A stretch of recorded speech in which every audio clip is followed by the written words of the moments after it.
Всіх вітаю! З вами Маргарита, і сьогодні ми будемо приводити в лад базову ляльку з серії Scoot The Ever After High. Вона в мене майже повнокомплектна, не вистачає тільки каблучки. Оскільки я не збираюся купляти ще одну ляльку заради цієї каблучки, то спробую зробити їй репліку. Я не дарма сказала, що будемо приводити ляльку до ладу, бо у Саріс тут розірваний плащ, а також є темні плями. Про це все я знала перед її покупкою. Зі швом мені допоможе мама, бо це вона з нас двох професійна швачка, а не я. Не заперечую, що пошкоджену частину може й доведеться обрізати, що не страшно. Продавчиня написала, що ці плями – це фабричний брак, але я ще підозрюю, що вони могли з'явитися внаслідок витікання клею з голови ляльки. До речі, про волосся. Жирність волосся тут катастрофічна. Це краще видно, якщо підняти волосся, особливо в зоні потилиці. Якщо жирності здихатися не вдасться, то боюся, що на тебе, мала, очікує перепрошивка волосся. Тож план такий. Перше – почистити ляльку. Друге – підлатати плащ. Та третє – знежирити волосся. Фух, полетіли. Для початку я пройшлася по обличчю ляльки з мивкою для нігтів, щоб прибрати жирність та плями, а потім для більшого ефекту намастила його ще содою. Про цей лайфхак я дізналася з каналу Zombie X Corn. І щоб ви розуміли, обличчя ляльки навіть віддавало якимось матовим сяйвом. Коротше кажучи, лайфхак робочий. В кінці я просто стерла всю цю соду та протерла до сухості обличчя. Далі я вирішила помити ляльці голову і спробувати вивести ці плями з плащу. Я намочила капюшон плаща у воді, потім натерла його засобом для миття посуду. І в процесі втирання миючого засобу в тканину в мене на руках з'явилася рожева піна. Скоріше за все, це такий барвник плаща. Після оговтання від цього невеличкого шоку я відклала плащ, щоб тканина поглинула миючий засіб.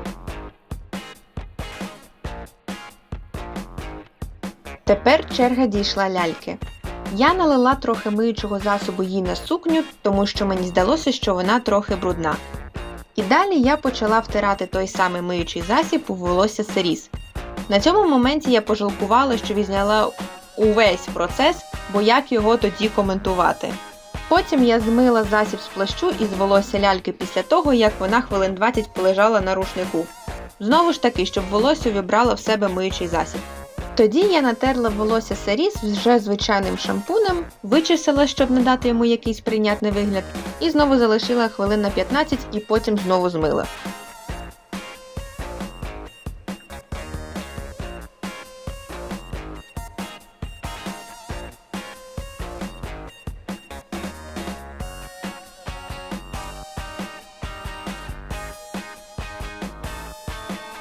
Можу сказати, що волосся тепер виглядає значно гірше. Воно набагато жирніше, неприємне на дотик, тож настав час взяти дитячу пудру.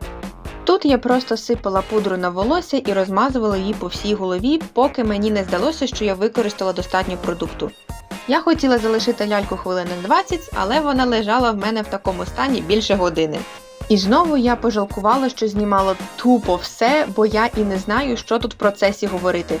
Вибачте, наступного разу я не буду вас мучити. Ні в кого нема сечі терпіти ці пекельні борошна.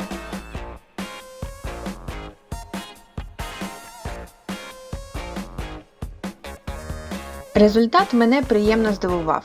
Волосся на дотик вже не було таким жирним, але це був все ще не той ефект, якого я хотіла досягти. Тому після змивки волосся я ще раз посипала його пудрою і залишила в такому стані на годину. Придивившись, можна побачити на потилиці рештки пудри, бо я хотіла зекономити на спеціалізованих в лапках миючих засобах і змила її рідким милом. Але волосся буде під капюшоном, тому хай буде.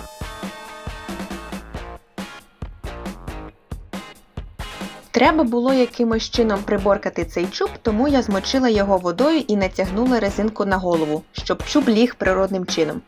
Ну і для акуратності трохи розправила волосинки, щоб повністю закрити ними лоб.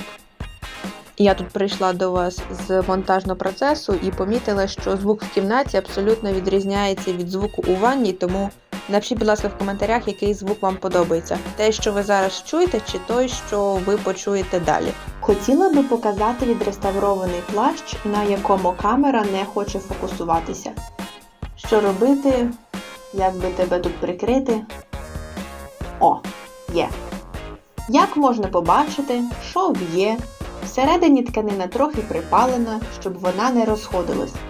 Але на цьому хороші новини все. Плями я теж для експерименту намазюкала пудрою, але їх вивести не вдалося. Так, вони стали світлішими за рахунок пудри, попри це плями залишаються досить помітними, що трошечки псує реставраційну естетику цього відео.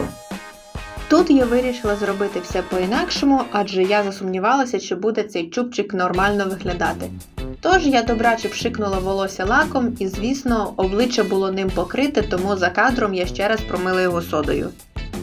Після легкої стрижки та укладки цей чуб виглядає ніби не є волоссям, бо я використала дуже багато лаку. Далі я ліпила каблучку. Для цього я придбала самозастигаючу глину. Натхненням для мене слугував відеоогляд на сирі з каналу Menzel Ireland. В процесі покажу, що вийшло. Для кільця самої каблучки мені знадобився дріт та плоскогубці, щоб його гнути. Ось що в мене вийшло. Косо-криво, але якось я зліпила цю квітку каміння і на диво змогла загнути до нормального діаметру дріт. Для пофарбування каблучки я купила акрилову фарбу червоного кольору відтінку номер 7 фірми Deco Acrylic. Написано, що вироблено в Україні. Цей відтінок світліший за той червоний колір, який присутній на сукні Cerise, але я тут хотіла зімітувати оригінал, який теж був світло-червоним. Склеїла я ці дві деталі клеєм для тіпсів, простішою мовою клеєм для нігтів, і вже нанесла 3 шари фарби. Для більшої впевненості я вирішила закріпити фарбу матовим покриттям, але оскільки в мене нема акрилової фарби, то я взяла матовий закріплювач для нігтів, після чого змила лак з пензлика цією самою змивкою для нігтів. Каблучка сохла до наступного ранку. Тут я намагалася показати, як я закріплювала каблучку на кисть резинкою, хоча в другій такої потреби не виявилось. Я просунула резинку зверху кисті зі зворотньої сторони на передню, перекрутила її, просунула через основу каблучки, знову перекрутила, засунула під пальці, знову перекрутила і знову натягнула зі зворотньої сторони кисті. Ось такий фінальний вигляд, як на мене, виглядає схвально. Я задоволена кінцевим виглядом ляльки, бо тепер вона ніби пройшла через ритуал переходу з одних рук в мої, тому можна вважати, що Cerise в мене прижилась. Ставте вподобайки, підписуйтеся та пишіть коментарі. Скоро буде огляд на Cerise. Бувайте і бережіть себе!